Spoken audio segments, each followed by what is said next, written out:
You can bump up the trim to get the rotor RPM going before you fly. Here the throttle trim is full low. Here's half trim.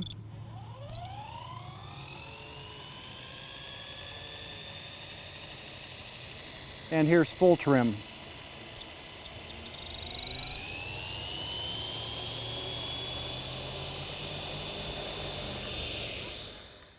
Here is the line with the trim raised at 35%. Here's the line with the trim raised at 50%. In either case, this will really help hold the rotor RPM in a normal descent.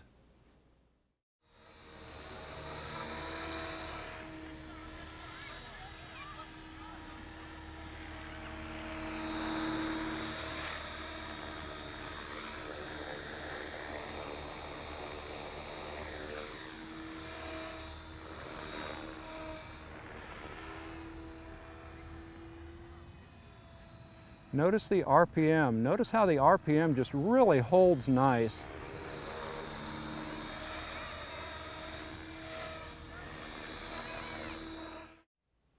Let's look at normal throttle setup in the DX7. The basic difference between the DX6 and the DX7 is that with the DX7 we have positive control of the upright hover point. This is what we have. Start by setting low at 0%. Set up the ESC exactly the same way we did in the DX6, and that will allow us to give full trim and kick up the throttle at low stick. Now, most of the flying is meant to be above quarter stick and above. But if you shoot a normal approach and drop below quarter stick, increasing the trim is really going to help hold the rotor RPM in the normal descent. In terms of point 1, we'll set that to 33%. Whatever is required to hold 100% rotor RPM in the normal descent. If the rotor RPM falls off, increase that number a little. If the RPM overspeeds, decrease that number a little bit.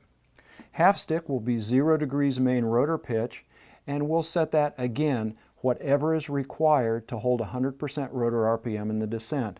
Generally, if we run a linear line between quarter stick and 3/4 stick, that will be pretty close. Now, we're going to set up hovering at 65% throttle with the DX7. If you go much below 65% and the rotor RPM gets a little slow, the T-Rex 450 will have a little tendency to oscillate. So that's why I'm going to recommend that you start with at least 65% throttle in the upright hover for the normal flight mode. Then, at full power, full pitch, we'll set 100% throttle and the helicopter will climb out at plus 10 degrees of main rotor pitch. Here's the aerobatic setup for the throttle for the DX6. Again, we only have 3 points to work with, and here's how to make the best use of those 3 points. First of all, at low stick, we'll kick the throttle up to 100%. At half stick, it defaults to 50%. But if you fly it at 50%, 50% is not enough power to keep the rotor RPM at 100% as you transition through 0 degrees main rotor pitch. So I would recommend, and we're going to set up at 60% at half stick. Look what happens as you raise this center point. The lines go out, and so here you have more power with 60% than you did at 50%. So while this will hold rotor RPM better at 0 degrees main rotor pitch, just be aware that it's going to kick up the RPM for the upright and the inverted hover.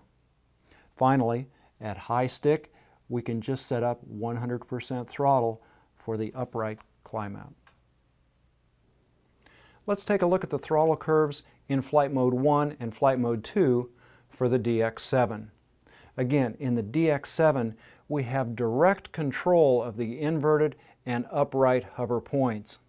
First of all, we're going to set low stick for the inverted climb out at 88% and 88% at high stick as well.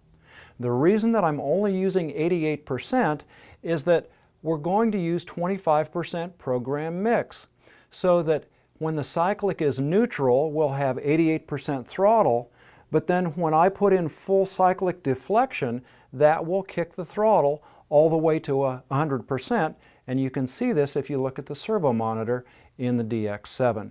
So with 88% on the top end and 88 set on the bottom end, I'm going to set the inverted hover at 70%. Then we're going to run a linear line up to 75%. This is 10% more throttle than I'll be running in the normal flight mode. And the reason I'm running 70% is really for two reasons. First of all, the helicopter is a little bit more efficient when it's inverted because the rotor wash doesn't blow down over the fuselage and the skids. And second of all, if the rotor RPM is just a touch slower in an inverted hover, that's okay because it gives more time for you, the pilot, to make a correction, and that way the helicopter isn't so touchy inverted. So I'm going to show 70, 72.5, and 75% in the flying sequences. If you want to kick these to 75 and 75, fine, that's at your discretion. Now, when I fly the helicopter, I'm only going to use flight mode number 1. For those of you who want to get more aggressive with the helicopter and do more radical maneuvers, you can go ahead and use flight mode 2 and set that up 5% higher than flight mode 1. So that'll give 75%, 77.5, and 80%. So with these numbers, you'll have a beautiful flying helicopter in the aerobatic flight modes. Let's set up the throttle curves in the DX6. First, we're in the normal flight mode, so the N is flashing, and we're throttle low. We want that at 0%, and then we'll kick up the trim to hold the rotor RPM at minus 2.5 degrees rotor pitch.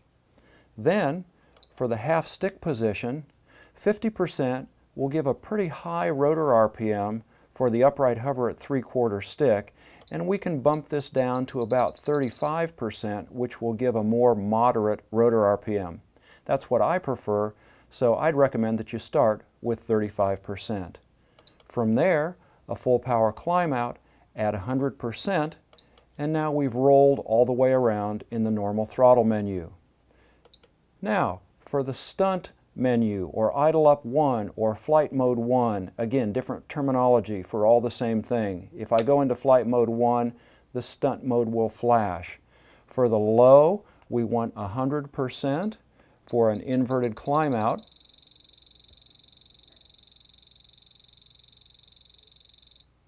And then, at 0 degrees main rotor pitch, 50% isn't quite going to hold 100% rotor RPM.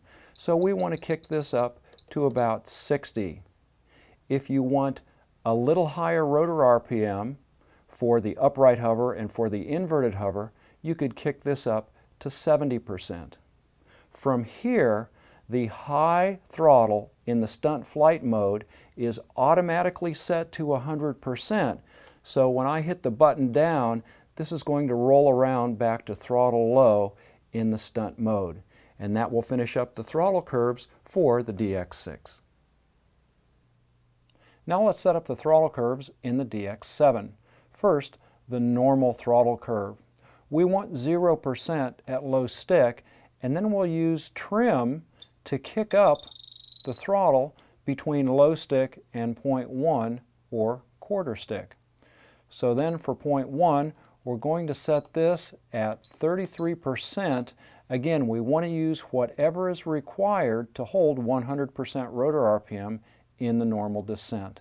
Then basically from quarter stick, we can run a linear line up to the upright hover, and we want to set that at 65%. So there's 65%. It looks like we can bring 0.2 down just a little bit to give us a nice linear line. Again, 0.3 at 65%, and full stick for a full power climb out at 100%. And we want the exponential off. For stunt 1 or flight mode 1, for a full powered inverted climb out at minus 10 degrees of pitch, we want to kick this to 88%.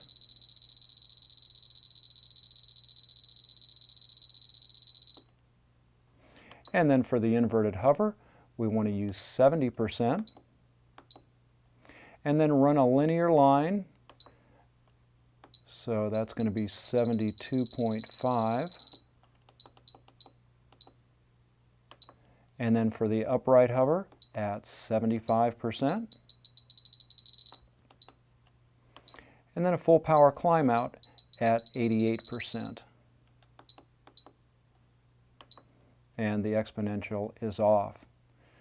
Then, for flight mode 2 or stunt 2, we want to kick all of those values up 5%, but again we want to start out at 88% for the inverted climb out.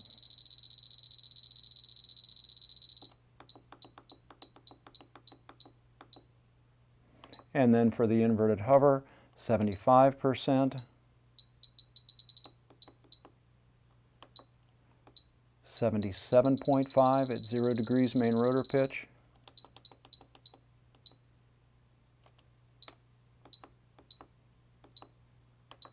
and then an upright hover at 80%,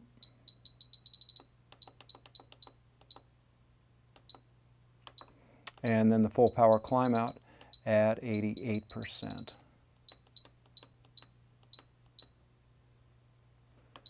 Okay, the exponential is off, and that finishes up the throttle curves for the DX7.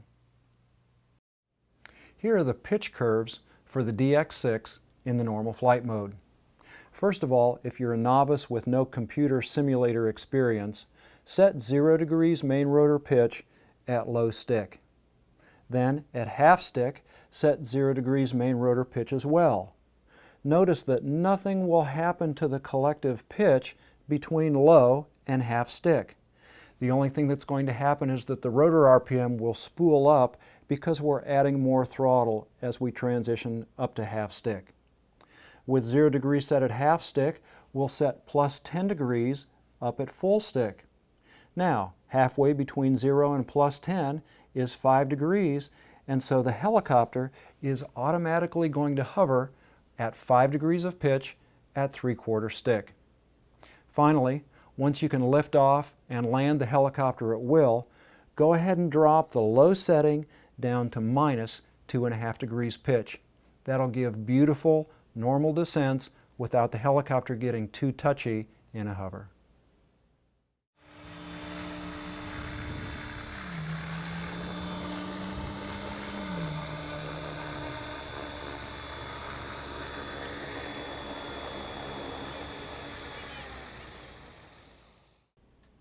Here's the pitch setup for the DX7 in the normal flight mode. Just like with the DX6, if you're a novice and don't have much experience, set 0 degrees pitch at low stick, 0 degrees pitch at half stick, and then plus 5 degrees of pitch for an upright hover at 3/4 stick. From there, we'll run up to plus 10. Once you can lift off and set the helicopter down at will, go ahead and set minus 2.5 degrees at low stick, and then run 2.5 degrees at 1/4 stick as well. Again, the helicopter is meant to be flown from a 1/4 stick and above, but if you drop below 1/4 stick, this will just keep everything the same. So that's all there is to the setup for the normal pitch with the DX7. Here are the aerobatic pitch curves for the DX6. Even though we only have 3 points to work with, things really work out well. For low stick, set minus 10 degrees of pitch. At half stick, set 0 degrees main rotor pitch. And at full stick, set plus 10 degrees of pitch. Now, halfway between 0 and minus 10 is minus 5, and so the helicopter is basically going to hover inverted right here at 1/4 stick, and the same thing applies up here at 3/4 stick. The helicopter is going to hover right about there. Here are the pitch settings we'll use for the aerobatic flight modes for the DX7 in flight modes 1 and 2. Again, it's basically very simple, just like we did with the DX6, but we'll set points at 3/4 stick and 1/4 stick. So again, minus 10 degrees of pitch at low stick, minus 5 degrees of pitch for an inverted hover, 0 degrees at half stick, plus 5 degrees at 3/4 stick, and 10 degrees at full stick. A few months ago, I had the pleasure to spend a few days with Dave Botita. Dave's from Pahrump, Nevada, which is a small town just to the west of Las Vegas. Dave and I were deeply involved in our helicopter discussion, and we were talking about collective pitch and setting up collective pitch. I was telling him what I was running in my T-Rex 450. And Dave said, "You know, Ray, I don't use a pitch gauge to set collective pitch anymore." Now, instantly, I knew what he was going to get at, but I have never used this system before. And so, thanks, Dave, for your input. What Dave does is he uses a pitch gauge only to set the low pitch setting, and we're going to use minus 10 degrees of pitch, and then he uses the pitch gauge to set the top end setting. We're going to use plus 12 degrees of pitch. After you have the bottom of pitch and the top of pitch, you can throw the pitch gauge away. Here's how it works. In the transmitter for all the flight modes, normal, Flight Mode 1, Flight Mode 2, low stick is 0% in the transmitter and full stick is 100%. Here are the degrees of pitch that we're going to run in the helicopter. 12 degrees on the top end, minus 10 on the bottom end. So this is 22 degrees of collective throw. So we take the total percentage in the transmitter, which is 100, divide it by the total degrees of collective pitch, which is 22, and we come out with 4.55. So that means for every 4.55 points in the transmitter, we get 1 degree of collective pitch. Now, if you're running more than 22 degrees of collective pitch, let's say you're running plus 12 to minus 12, that's 24 degrees of collective pitch. So you would just go 100 divided by 24, and that equals 4.17. So for every 4.17 percentage points in the transmitter, that is 1 degree of pitch. Now, sticking with 22 degrees of pitch, everything comes in from the baseline minus 10 degrees of pitch. We're going to hover at minus 5, and so that's 5 degrees up from the baseline, times 4.55 rounds out to 23% in the transmitter. 2.5 degrees, or minus 2.5 degrees of pitch, which we'll use in the normal descents, is 7.5 degrees up from the baseline, times 4.55 rounds out to 34. Half stick at 0 degrees main rotor pitch is 10 degrees up from the baseline, which gives us a transmitter percentage of 45%. For the upright hover at plus 5 degrees of pitch, that's 15 degrees up from the baseline times 4.55 equals 68% in the transmitter. 10 degrees of pitch, which we'll use for the normal flight mode and flight mode 1 and 2, is 20 degrees up from the baseline, which yields a transmitter percentage of 91%. And then for throttle hold, we'll set that at 100%, which is 12 degrees of pitch. So this system is really slick. Dave, thanks for your contribution of this simple method of setting collective pitch. Let's set up the pitch curves in the DX6. First, we'll start out with the normal flight mode, pitch, low, normal. And we want that set for minus 2.5 degrees rotor pitch. So using Dave Botita's number system, that's going to be 34. Then for half stick, 0 degrees main rotor pitch, that's 45. And for full stick, 91% will give us plus 10 degrees of pitch. That rolls around, that's looking good. Now, pitch low in the idle up or stunt 1 flight mode. For low stick, we want 0%, which will give us minus 10 degrees of pitch. For half stick, 0 degrees of main rotor pitch at 45%, and at high stick, 91% will give us plus 10 degrees of pitch. And that looks good. We've rolled all the way around. Next is the pitch curve for throttle hold. This is low. We want to set that to minus 5 degrees of pitch, so that will be 23%. And then at half stick, 0 degrees main rotor pitch will be 45. And then at full high pitch, 100% will give us plus 12 degrees of pitch for auto rotations. That brings us all the way back to the low pitch for throttle hold, and that finishes up the pitch curves for the DX6.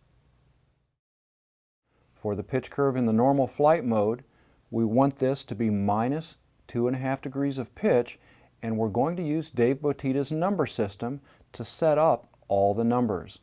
So that would be 34 for minus 2.5 degrees pitch. The same thing at point 1, we want minus 2.5 degrees pitch, so we'll drop that down to 34. Then for half stick, 0 degrees main rotor pitch, which will be 45. The upright hover will be at 68. And for the full power climb out, 91 will give 10 degrees pitch. We want exponential off. And now the pitch curve for stunt 1 and stunt 2. These will both be the same. For stunt 1, we want minus 10 degrees of pitch at low stick, so that will be 0.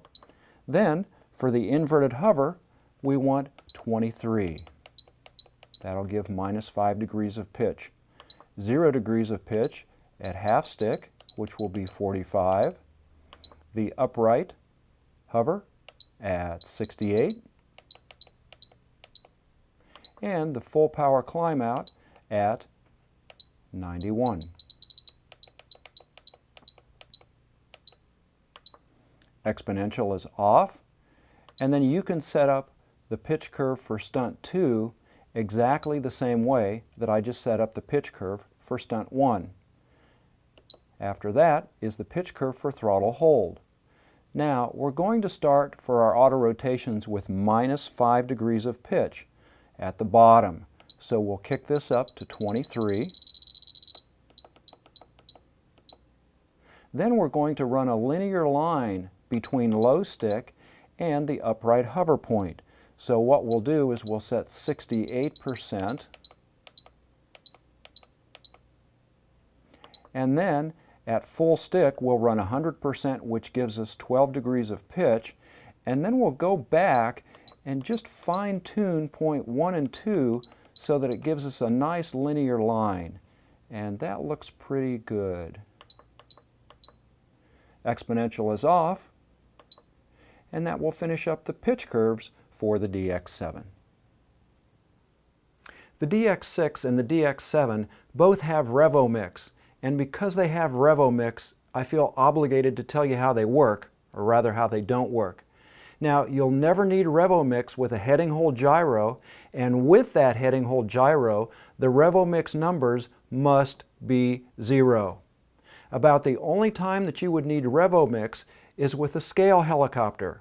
Jack Dunkel tells me that if you have a scale helicopter with a Fenestron type tail rotor, that doesn't accept heading hold very well, so you'd have to use rate mode in your gyro and then use a little bit of RevoMix or a little bit of program mix to give proper tail rotor compensation for the ascents and the descents. Now, in the DX6, the RevoMix for the normal flight mode and the stunt flight mode are combined together. That's totally worthless because the tail rotor compensation that's needed for the normal flight mode is completely different from the aerobatic or the stunt flight modes. Now, in the DX7, they have that split for RevoMix on the normal flight mode and RevoMix in the stunt mode, but the RevoMix still doesn't work the way we need it to work. So what I want to do is show you what the helicopter needs in the normal flight mode and in the stunt flight mode, and then I'll show you what the DX7 gives us. First of all, for the normal flight mode, here is the tail rotor pitch required at hover. So let's say that the helicopter is hovering at 3/4 stick, and this tail rotor pitch would be had by adjusting the tail rotor push rod so the helicopter hovers hands off on the tail rotor at 3/4 stick. Once we have that and we do a full power climb out, we're going to need a certain amount of positive tail rotor pitch to compensate for the increased torque. Then on the descent, when we take out pitch, that's going to drop down something like this. Now, the DX7 bases its Revo mix off of half stick. So you can add Revo mix to get this point right, but see how the Revo mix adjusts the tail rotor pitch here at hover. So that's no good. Then you can take out tail rotor pitch for the descent, but then this point is high. We really want less tail rotor pitch at the half stick point. About the only way to get this type of line is to use a program mix and use offset to offset the changeover point. Again, the changeover point would be the up mix to the down mix. We'd offset that point so that it would switch over at 3/4 stick. Then we would have up mix from a hover to a full power climb out, and then we'd have down mix from a hover down to whatever we need for -2.5 degrees of pitch. So that's how it works for the normal flight mode. In the stunt flight mode, again, we've got a hover, upright hover at 3/4 pitch.